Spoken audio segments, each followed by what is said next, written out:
আমার বোনরা তো আমার হাতের এই স্পাইসি নুডলসটা খেতে ভীষণ পছন্দ করে, তাই চিন্তা করলাম আপনাদের সাথে এই নুডলসের রেসিপিটা সুন্দরভাবে শেয়ার করি আজকে। তো হ্যালো এভরিওয়ান, কেমন আছেন সবাই? আজকে যেহেতু অনেকগুলো রান্না করব, তাই 3 প্যাকেট নুডলস নিয়ে নিয়েছি। 3 প্যাকেট নুডলসটাকে আমি পানিতে এখন সিদ্ধ করে নেব ভালো মতো। এটাকে কিন্তু ফুল কুক করতে যাবেন না, একটু সিদ্ধ কম থাকতে থাকতেই আপনারা এটাকে নামিয়ে ফেলবেন, কারণ গরমভাবে কিন্তু সিদ্ধ হয়ে নরম হয়ে যাওয়ার একটা চান্স থাকে। তারপরে যেইটা মেন উপাদান সেটা হচ্ছে এই সসটা। এই সসটা রেডি করার জন্য আমি এখানে বেশি করে পানি নিয়েছি, যেহেতু আজকে আমার নুডলসের পরিমাণ বেশি। আর সসের মধ্যে দিয়ে দিচ্ছি হচ্ছে সয়া সস। সয়া সসটাকে একটু বেশিই দিবেন। আমি আসলে বেশি খেতে পছন্দ করি, আপনারা চাইলে কম দিতে পারেন। এখানে দিয়ে দিচ্ছি টমেটো সস, তারপরে দিয়ে দিলাম এখানে পরিমাণ অনুযায়ী চিনি। তারপরে এখানে দিয়ে দিব প্রত্যেকটা প্যাকেট মশলা, সাথে আরও এক্সট্রা করে 2টা ম্যাগি মশলা।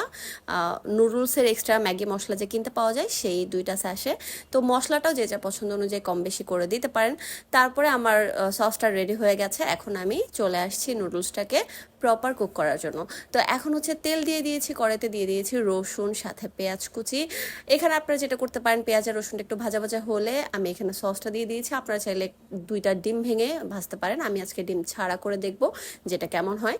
তারপরে দিয়ে দিয়েছি 2 চামচ ভরে ভরে শুকনা মরিচ। এটা দেখে যদি কেউ ভয় পেয়ে থাকেন, আমার কিন্তু কিছু করার নেই। তো আমার মনে হয়েছে সসটা একটু কম হয়ে গেছে, আমি আরেকটু সস দিয়ে দিয়েছি। এই নুডলসটার স্পেশালিটি হচ্ছে এটা ঝাল হতে হবে, বেশি বেশি ঝাল না হলে এটার পারফেক্ট যে মজাটা সেটা পাওয়া যাবে না। কাজে যারা ঝাল লাভার আছেন তারাই কিন্তু এটা বানিয়ে খাবেন, যারা ঝাল পছন্দ করেন না তারা এটা বানিয়ে খেতে যাবেন না, তাদের কাছে খুব একটা ভালো লাগবে না। আর যদি মনে করেন না ঝাল দিয়ে একবার ট্রাই করে দেখবেন, তাহলে দেখতে পারেন। আমি হচ্ছে বলতে পারি যে খারাপ লাগবে না আপনাদের কাছে। তো পানিটা মোটামুটি আপনার সসটা একটু জাল হয়ে গেলেই আমি কিন্তু নুডলসটা দিয়ে দিয়েছি, কারণ পরে কিন্তু পানিটা টেনে নেয়। তো নুডলসটা এই তো রেডি হয়ে গেছে। কালারটা দেখে কি মনে হচ্ছে? লোভ লাগছে?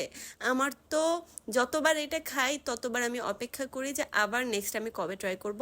তো ভিডিও ভালো লাগলে লাইক কমেন্ট শেয়ার করে পেজটাকে ফলো করে পাশে থাকতে হবে। আল্লাহ হাফেজ।